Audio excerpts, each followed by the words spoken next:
Hi, this is John Sowash, and in this video I'd like to introduce you to Google Meet. Now, I'm recording this video on the week of the great coronavirus school shutdown, and I'm well aware that a lot of teachers across the United States and the world are preparing to transition from teaching in a face-to-face to a virtual classroom for who knows how long that could be. Google Meet is a wonderful tool for connecting with your students in real time, even if you can't be physically with them. Google Meet is very similar to Skype, FaceTime, GoToMeeting, WebEx, and many of those other video conferencing tools. One of the great benefits of Google Meet for schools that use Chromebooks and G Suite for Education is that Google Meet is already integrated into many of the other Google products you use on a regular basis, like Gmail and Google Calendar. It also works very, very well with Google Classroom. In this video, I'm going to introduce you to Google Meet, show you how to get there, how to set up a meeting, how to invite your students, and we'll take a quick look at some of the basic features of Google Meet itself. Now, everyone should have access to the regular version of Google Meet. This is a tool that your school district can enable or disable. And Google is currently offering the premium features of Google Meet, which include the ability to record a meeting, have more viewers, and a few other features. They're giving everyone access to those premium features through July 1st, 2020.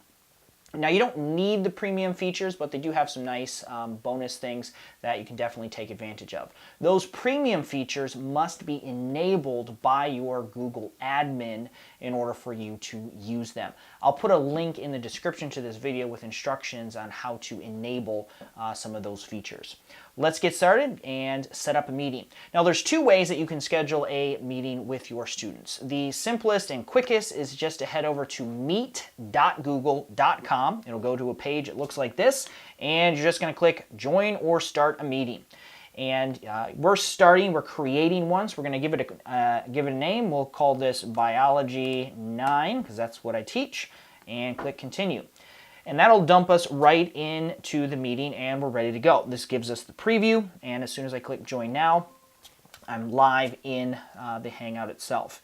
Now, this first screen, this card that you see right here, is very important. It gives us a couple of important pieces of information. First of all, this is the meeting nickname, which our students can use to join. If they go to meet.google.com, type in Biology 9, it would dump them into this particular meeting.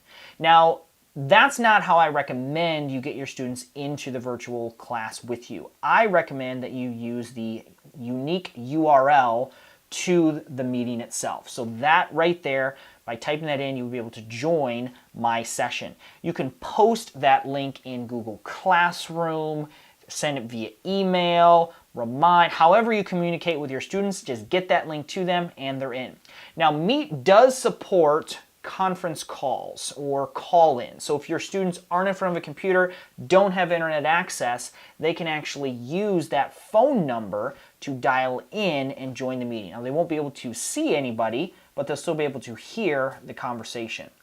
The third option for getting your students into the meeting is by going down here to Add People and typing in their email addresses. Now, that's fine if you've got one or two students who are joining you, but if you've got a class of 30, I doubt you're going to want to sit there and type in 30 email addresses. So again, I primarily almost always use that link to get people to join the meeting.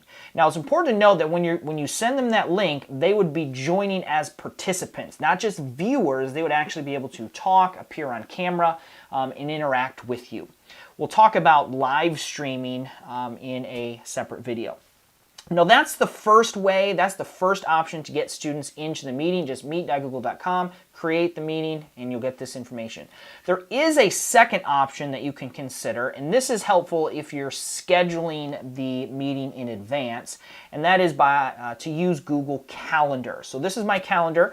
Let's pretend I want to schedule a meeting for Tuesday the 24th. I'm just going to click there. I'm going to say virtual session.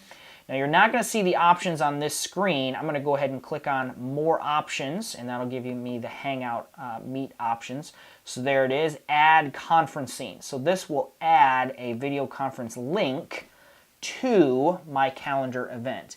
Now, I can add my students as guests if I wish, similar to adding them to the meeting.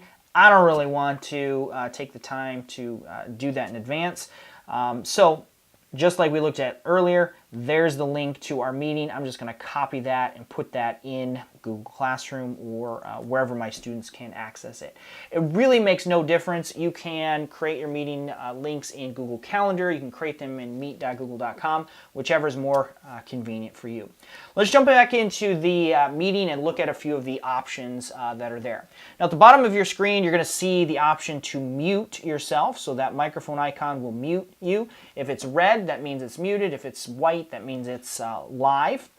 To the right of that is the hang up button. Don't click that until you're ready to end the session. And then to the right of that is the mute camera. So this is helpful if you need to sneeze, grab something, if someone comes into the room, if you just want to hide your camera for a short period of time. You can click that to do it. This is also helpful if you have low bandwidth, if your students are in an area with low bandwidth. By turning off the video of all but the presenter, it makes the Hangout a little bit more friendly for low bandwidth situations.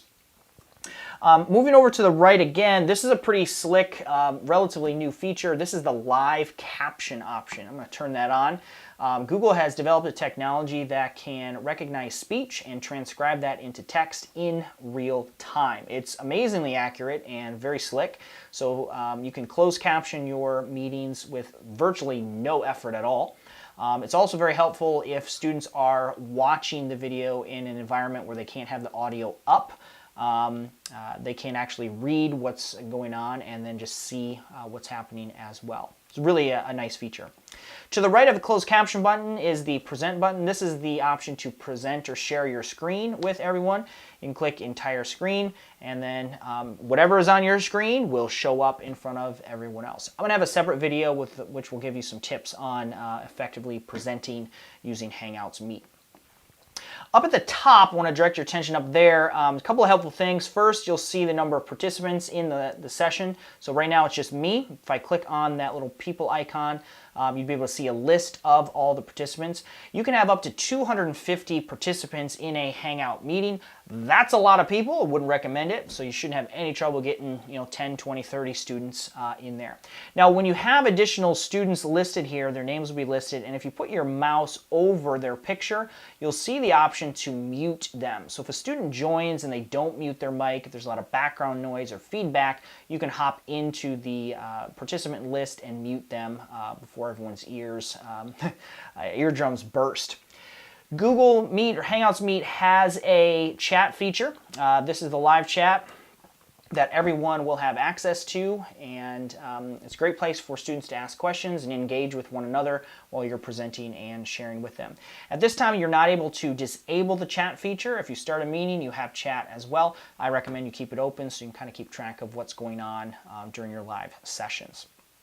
When you're done with your meeting, you can go ahead and just click the hang up button down at the bottom. That'll close the call. You can reuse the same link. So if you sent out a link to a virtual classroom to your students on a Monday, you can reuse that same link on a Friday. It doesn't actually expire when you end the meeting.